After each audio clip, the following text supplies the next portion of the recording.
21 नवंबर 1963 शाम को 6:25 हो रहे हैं। भारत के दक्षिण में स्थित एक राज्य केरल के त्रिवेंद्रम के पास एक छोटे से गांव थुम्बा में डॉक्टर विक्रम साराभाई, डॉक्टर होमी जहांगीर भाभा और उनकी वैज्ञानिकों की टीम सांसें रोके हुए है। कुछ ही मिनटों के बाद एक रॉकेट उड़ान भरता है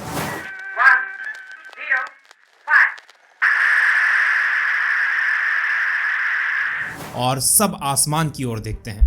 भारत ने अंतरिक्ष में अपने पहले हस्ताक्षर कर दिए हैं। इस रॉकेट का नाम था नाइक अपाचे रॉकेट, जिसे डॉक्टर विक्रम साराभाई के प्रयासों से नासा से लिया गया था। डॉक्टर विक्रम साराभाई द्वारा चुने गए कुछ युवा वैज्ञानिकों की टीम, जिसमें सतीश धवन और एपीजे अब्दुल कलाम जैसे वैज्ञानिक शामिल थे, इन्होंने 6 महीने की मेहनत के बाद एक चर्च के काउसेड में इसे असेंबल करके तैयार किया था।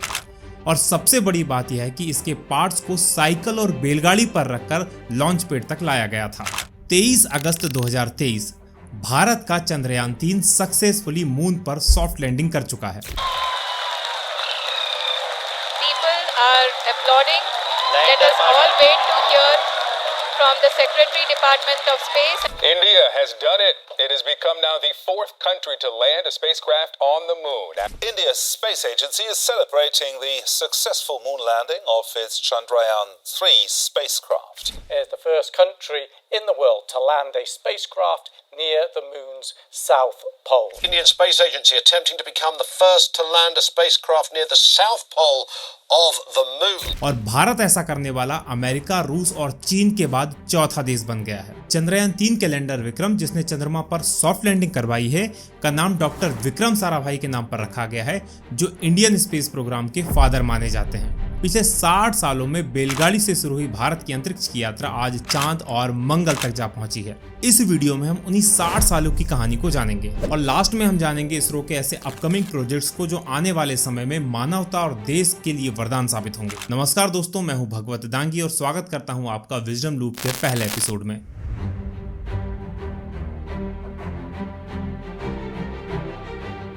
सेकेंड वर्ल्ड वॉर के बाद यूरोप पूरी तरह से बर्बाद हो चुका था। Bombers rained fire and high explosive bombs in their most savage attack on London.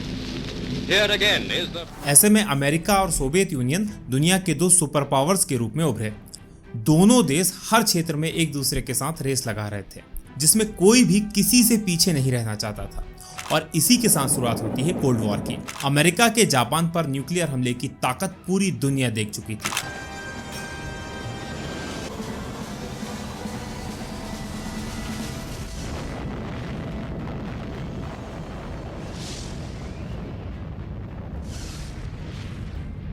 ऐसे में दोनों देश ऐसी इंटरकॉन्टिनेंटल बैलिस्टिक मिसाइल विकसित करना चाहते थे जो एक महाद्वीप से दूसरे महाद्वीप पर न्यूक्लियर हमला करने में सक्षम हो, जिसमें अमेरिका से सोवियत यूनियन पर हमला किया जा सके और सोवियत यूनियन से अमेरिका पर। और ऐसा करने के लिए ऐसी ताकतवर मिसाइलें चाहिए थी जो आउटर स्पेस में भी जा सके। इसी के साथ अमेरिका और सोवियत यूनियन के बीच एक स्पेस रेस की शुरुआत हो जाती है। इस रेस में पहली बाजी सोवियत यूनियन मार ली जाता है। सोवियत यूनियन ने अक्टूबर 1957 में स्पुतनिक 1 नाम का अपना पहला आर्टिफिशियल सैटेलाइट स्पेस में लॉन्च कर दिया।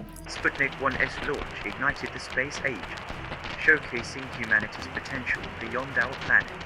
Its beacon signal resonates as a testament to our insatiable. और इसके महीने भर बाद ही स्पुतनिक 2 नाम की दूसरी सैटेलाइट को भी स्पेस में भेज दिया। इसमें एक कुत्ता भी था जिसका नाम लाइका था। यह पहली बार था जब किसी लिविंग क्रिएचर को किसी कंट्री के द्वारा स्पेस में भेजा गया हो। अब अमेरिका भी कहां इसमें पीछे रहने वाला था। उसने जनवरी 1958 में अपनी पहली सैटेलाइट एक्सप्लोरर 1 स्पेस में लॉन्च कर दी। Explorer 1 became the first American satellite to orbit the Earth just 4 months later. इस घटनाक्रम को भारत में बैठे एक वैज्ञानिक बहुत बारीकी से देख रहे थे। उनका मानना था कि देश के विकास में ये सैटेलाइट्स बहुत इंपॉर्टेंट रोल प्ले कर सकते हैं। और वो वैज्ञानिक थे doctor Vikram Ambalal Sarabhai, father of Indian space program. Bharat उस समय नया आजाद हुआ था और उसके सामने कई बड़ी समस्याएं थी, जैसे खाद्य संकट, गरीबी, अशिक्षा और पुअर इंफ्रास्ट्रक्चर। इन सब के बावजूद विक्रम साराभाई की दूरदर्शी सोच ने स्पेस एक्सप्लोरेशन के इंपॉर्टेंस को पहचान लिया था। Aspect of space research which I would like to stress most is in relation to the national capability, the self-confidence that this will generate. उन्होंने 1962 तक प्रधानमंत्री नेहरू को भी इसके लिए राजी कर लिया। 1962 में प्रधानमंत्री नेहरू ने डिपार्टमेंट ऑफ एटॉमिक एनर्जी के अंतर्गत एक कमेटी बनाई जिसका नाम था Indian national committee for space research यानी कि इनकोस्पार। डॉक्टर विक्रम साराभाई को इस कमेटी का हेड बनाया गया। उस समय भारत की आर्थिक स्थिति ऐसी नहीं थी कि वह अपना खुद का रॉकेट बना सके। ऐसे में डॉक्टर विक्रम साराभाई ने अपनी इंटेलिजेंस का प्रयोग किया और नासा को अपना एक रॉकेट भारत को देने के लिए राजी कर दिया और इसी रॉकेट की चर्चा हमने इस वीडियो के शुरुआत में की थी। अब डॉक्टर विक्रम साराभाई को इस रॉकेट को लॉन्च करने के लिए एक ऐसी जगह की आवश्यकता थी जो इक्वेटर के पास हो। उन्हें ऐसी एक जगह मिलती है केरल के त्रिवेंद्रम के पास एक छोटे से मछुआरों के गांव थुम्बा में। दरअसल यहां से मैग्नेटिक इक्वेटर लाइन होकर गुजरती थी जिससे रॉकेट लॉन्चिंग और अदर एक्सपेरिमेंट्स में बहुत मदद मिल सकती थी और यहां स्थापित किया गया Thumba equatorial rocket launch station यानी कि TERLS, जिसे आज हम विक्रम साराभाई स्पेस सेंटर यानी VSSC के नाम से जानते हैं। इनकोस्पार ने अपनी स्थापना के 1 साल के भीतर ही अपना पहला सफल रॉकेट लॉन्च कर दिया था, लेकिन यह तो अभी बहुत लंबी दूरी की यात्रा में पहला कदम था। डॉक्टर विक्रम साराभाई जानते थे कि इससे काम नहीं होगा, हमें अपना खुद का सैटेलाइट लॉन्च व्हीकल बनाना होगा। इसी बीच 15 अगस्त 1969 को इनकोस्पार का नाम बदलकर इंडियन स्पेस रिसर्च ऑर्गेनाइजेशन यानी कि ISRO कर दिया गया, क्योंकि अब ये एक स्पेस पर राय देने वाली कोई कमेटी नहीं थी बल्कि एक पूरा ऑर्गेनाइजेशन बन चुकी थी। डॉक्टर विक्रम साराभाई को ही इसका पहला चेयरमैन बनाया गया।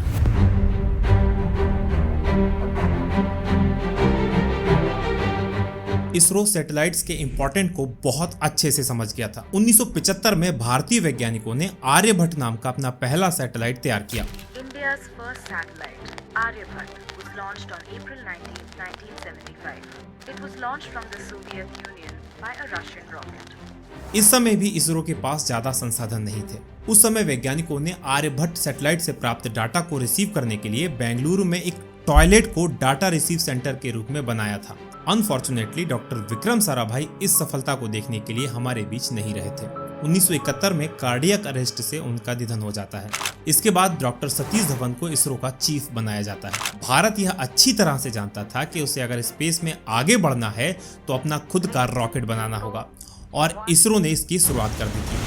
रॉकेट का नाम SLV मतलब सैटेलाइट लॉन्च व्हीकल तय किया गया और इसकी जिम्मेदारी दी गई APJ अब्दुल कलाम और उनकी टीम को।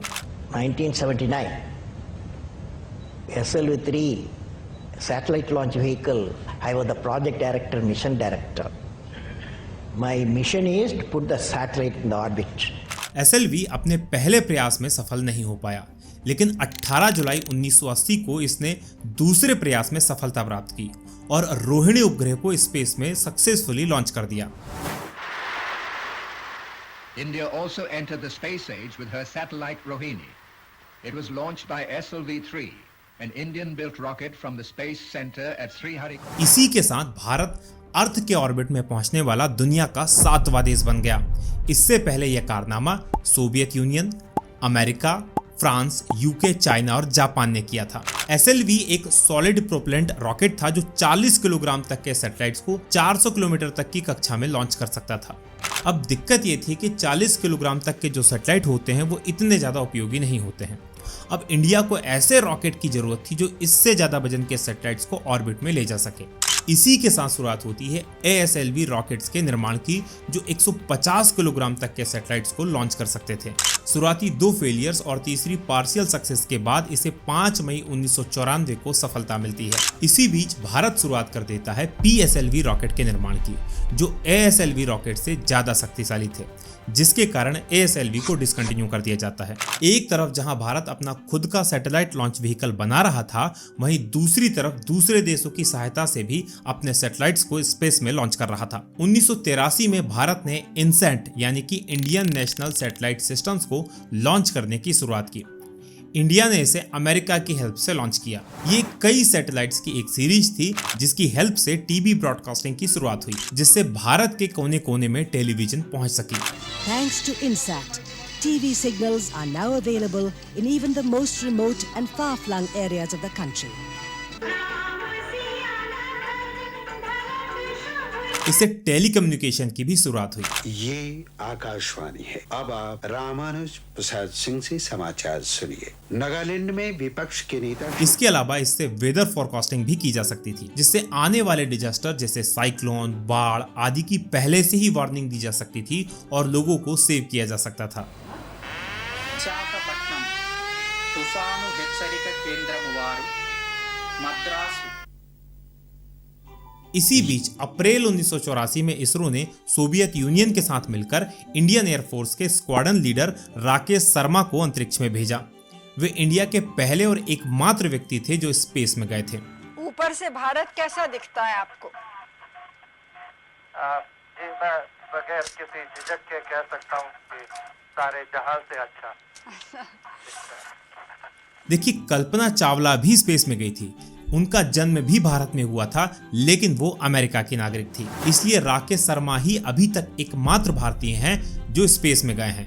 यहाँ आप इंडिया की शानदार डिप्लोमेसी को भी अच्छे से समझ सकते हैं, क्योंकि एक तरफ जहाँ अमेरिका और सोवियत यूनियन आपस में कोल्ड वॉर में एक दूसरे के खिलाफ खड़े थे, वहीं भारत इन दोनों देशों से लगातार अलग अलग सेक्टर्स में सहयोग ले रहा था और आगे बढ़ रहा था।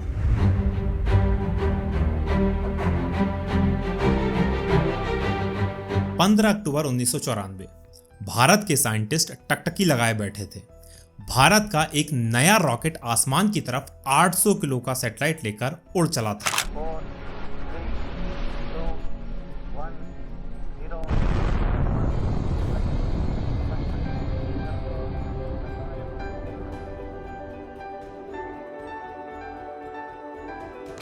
इस रॉकेट की पहली उड़ान फेल हो गई थी। साइंटिस्ट इसलिए भी थोड़ा नर्वस थे, लेकिन इस बार ये रॉकेट फेल नहीं होता और ये अपने मिशन को सक्सेसफुली कंप्लीट करता है। और इस सक्सेसफुल लॉन्च के बाद भारत ने स्पेस टेक्नोलॉजी में बहुत बड़ी छलांग लगा दी थी। भारत ने एक ऐसा रॉकेट डेवलप कर लिया था जिसकी सहायता से भारत आने वाले समय में बड़े बड़े कारनामे करने वाला था। यही रॉकेट है जिसने भारत को पहली बार में ही चांद और मंगल तक पहुंचाया है। हम बात कर रहे हैं PSLV रॉकेट यानी कि पोलर सैटेलाइट लॉन्च व्हीकल की। इस रॉकेट से 3200 किलोग्राम तक के सैटेलाइट्स को लो अर्थ ऑर्बिट यानी कि 400 किलोमीटर तक, 1600 किलोग्राम तक के सैटेलाइट को सन सिंक्रोनस ऑर्बिट मतलब कि 600 से 800 किलोमीटर तक और 1100 किलोग्राम तक के सैटेलाइट को जियो सिंक्रोनस ऑर्बिट यानी कि 35,000 से 42,000 किलोमीटर तक भेजा जा सकता है। PSLV अब तक 58 ऐसे मिशन लॉन्च कर चुका है और इनमें से 55 में सफलता प्राप्त हुई है। 15 फरवरी 2017 को इसी रॉकेट ने भारत सहित 7 देशों के 104 सैटेलाइट्स को स्पेस में अलग अलग ऑर्बिट में लॉन्च कर एक वर्ल्ड रिकॉर्ड बनाया था। 3, 2, 1, 0। It's a boost for India's space program. At the tip of this rocket, there are 104 satellites. It's the biggest number ever carried by a single launch. हालांकि इस रिकॉर्ड को जनवरी 2021 में SpaceX के Falcon 9 rocket ने 143 satellites को एक साथ launch करके तोड़ दिया। 22 अक्टूबर 2008 को भारत ने पृथ्वी के सबसे पड़ोसी सेलेस्टियल बॉडी चांद पर अपना मिशन भेजा। मिशन का नाम था चंद्रयान 1। 4, 3, 2, 1।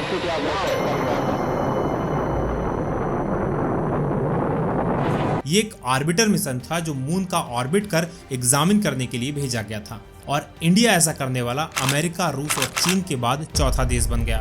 उसके बाद चंद्रयान ने मून के साउथ पोल पर मून इम्पैक्ट प्रोब की हार्ड लैंडिंग करवाई। And it will slowly start its descent to the lunar surface.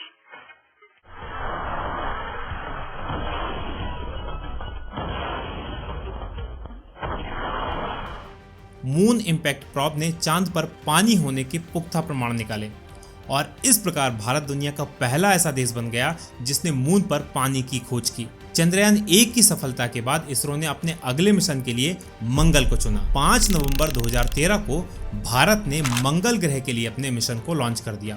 पूरे 10 महीने की यात्रा के बाद मंगलयान 24 सितंबर 2014 को सफलतापूर्वक मंगल ग्रह की कक्षा में स्थापित हो गया। 0 + 1 2 3 Lift off normal. India has launched its Mars orbiter mission from the Satish Dhawan Space Center. Craft is expected to reach the Red Planet in September 2014. ये भारत का पहला इंटरप्लानेटरी मिशन था। ये भारत के लिए बहुत ही गौरवान्वित करने वाला क्षण था। पूरा देश और दुनिया इसको देख रहा था। India became the first in the world to successfully reach Mars's orbit on its first attempt. The country's Prime Minister Narendra Modi celebrating the occasion. History has been created today. Bharat ने वो कारनामा कर दिखाया था जो अभी तक किसी भी देश ने नहीं किया था।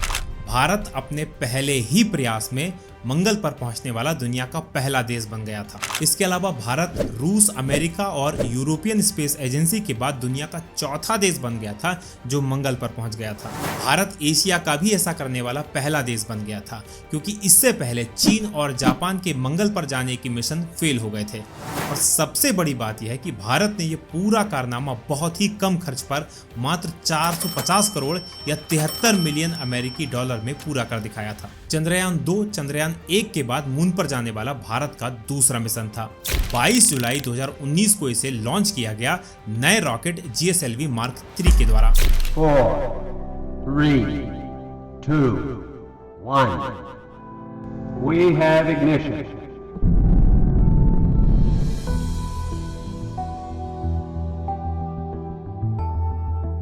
इस मिशन में एक नया लक्ष्य भी था, जो था चांद पर सॉफ्ट लैंडिंग करना। इस मिशन में मून की परिक्रमा करने के लिए एक ऑर्बिटर, चांद पर लैंड करने के लिए एक लैंडर और वहां पर प्रयोग करने के लिए एक रोवर भी था। लैंडर का नाम डॉक्टर विक्रम साराभाई के नाम पर विक्रम और रोवर का नाम प्रज्ञान रखा गया था। 6 सितंबर 2019 को चांद पर सॉफ्ट लैंडिंग करने के लिए विक्रम लैंडर नीचे उतरने लगता है।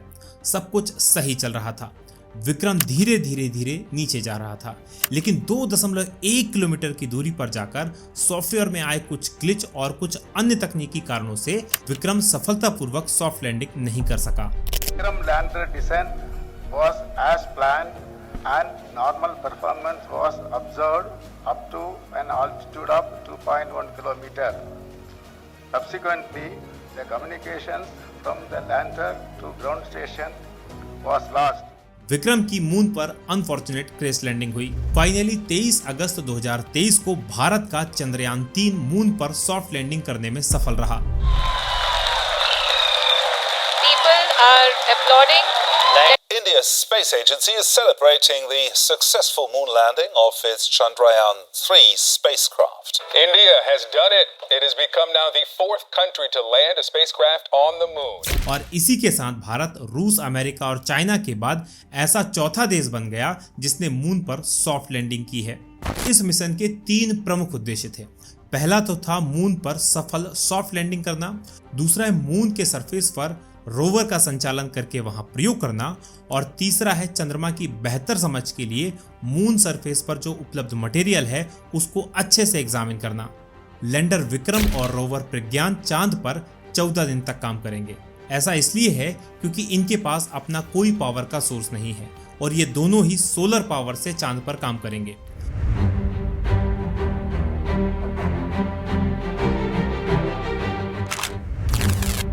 आदित्य L1 मिशन को हमारे सन के एक्सप्लोरेशन के लिए लॉन्च किया जाएगा। आदित्य सन अर्थ लेग्रेनियन पॉइंट 1 की कक्षा में सूर्य का अध्ययन करेगा। लेग्रेनियन पॉइंट एक ऐसा पॉइंट है जो सन के सेंटर से अर्थ के सेंटर के बीच एक सरल रेखा खींचने पर इस पॉइंट पर दोनों का ग्रेविटेशनल फोर्स बराबर हो जाता है और इसीलिए इस मिशन का नाम आदित्य L1 रखा गया है। ये पॉइंट अर्थ से अप्रोक्स 15 लाख किलोमीटर दूर है। ये मिशन सन का नज़दीक से इंस्पेक्शन करेगा और इसके एटमॉस्फेयर और मैग्नेटिक फील्ड के बारे में जानकारी इकट्ठा करेगा। ये भी देखेगा कि सन से निकलने वाले सोलर विंड्स का पृथ्वी के मौसम और इलेक्ट्रॉनिक डिवाइसेस पर क्या असर पड़ता है। इससे सन के बारे में हमारी समझ और बढ़ेगी। गगनयान मिशन में इंडिया पहली बार अपने 3 अंतरिक्ष यात्रियों को स्पेस में भेजेगा। इसरो के चेयरमैन ने मंगलवार को दिल्ली में गगनयान अभियान के बारे में जानकारी दी। उन्होंने बताया कि यात्रा के दौरान 3 अंतरिक्ष यात्री 5 से 7 दिन तक लो अर्थ ऑर्बिट में रुकेंगे। इस दौरान माइक्रोग्रेविटी के बारे में परीक्षण किए जाएंगे। इसमें 3 अंतरिक्ष यात्रियों का एक दल 3 दिन तक अर्थ से 400 किलोमीटर ऑर्बिट में ऑर्बिट करने के बाद इंडियन सी वाटर में सेफली वापस आएंगे। इस मिशन का उद्देश्य इसरो का मानव को अंतरिक्ष में जाकर सुरक्षित वापस लाने का डेमोन्स्ट्रेशन करना है। इससे आने वाले समय में इसरो ह्यूमन मिशंस मून और अदर प्लैनेट्स जैसे मंगल और शुक्र पर भी भेज सकेगा। इस मिशन की पूरी लागत 9023 करोड़ रुपए है। इसके लिए इंडियन एयरफोर्स के पायलट्स का चयन भी किया जा चुका है और उन्होंने अपनी ट्रेनिंग भी शुरू कर दी है। अब तक तो इसे लॉन्च हो जाना था, लेकिन बीच में कोरोना के आ जाने के कारण इसमें डिले हो गया है और होपफुली इसे बहुत जल्द लॉन्च किया जाएगा और इंडिया फिर से अपना परचम लहराएगा। मंगलयान की तरह इसरो शुक्र ग्रह के लिए भी अपना एक मिशन लॉन्च करेगा। इसमें शुक्र ग्रह पर एक ऑर्बिटर भेजा जाएगा जो शुक्र ग्रह के एटमॉस्फेयर का अध्ययन करेगा। नासा, यूरोपियन एजेंसी और कई देशों की स्पेस एजेंसीज भी इसमें भारत के साथ काम करने के इच्छुक हैं। ये मिशन इसरो के सबसे चुनौतीपूर्ण मिशन में से एक होगा, लेकिन हमें पूरा यकीन है कि हम इस मिशन को भी सक्सेसफुली पूरा करेंगे। तो दोस्तों, हमारे ये वीडियो कैसा लगा कमेंट करके जरूर बताइएगा। अगर आपको हमारा काम पसंद आया है तो hit the like button and subscribe wisdom loop. और हाँ, इस वीडियो को अपने फैमिली और फ्रेंड्स के साथ शेयर करना मत भूलना। इसी प्रकार के और वीडियोस देखने के लिए stay tuned with us. Thank you very much. जय हिंद, जय भारत।